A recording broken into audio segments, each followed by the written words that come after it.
while I've been here, I've had some conversations with people that are working directly on the Clarity Act, like big names you guys would know.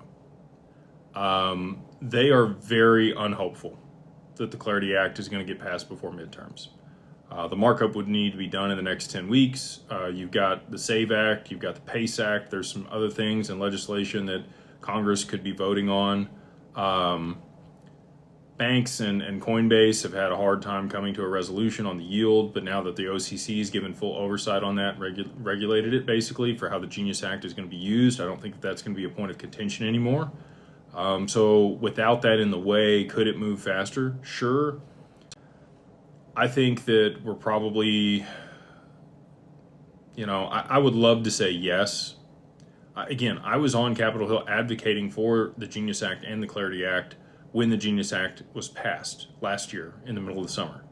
And at that time, I told all you guys, I talked to congressmen and women, they said it's not going to pass until 2026. And here we are, May of 2026, and I'm telling you right now, based on the conversations I'm having, I don't think we're going to get it.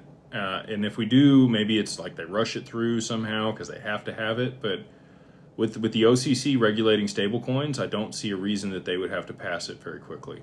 I think that they could roll that out. They could take their time. They can get the DeFi component of it right. And again, selfishly, XRP and the other 16 assets that the CFTC and the SEC gave joint guidance on doesn't really matter for the Clarity Act. And those are the primary assets that the majority of our clients are invested in and where we think the market's going. I think there's going to be a huge consolidation. Like there's not going to be 50,000 cryptos. There's going to be like less than 100 of these things. So all that being said, I am not hopeful that we're going to see the Clarity Act pass this year, at least before midterms, maybe after midterms. But I mean, that would be really late in the year, and it's probably going to be Q1 of 2027 when we get that through.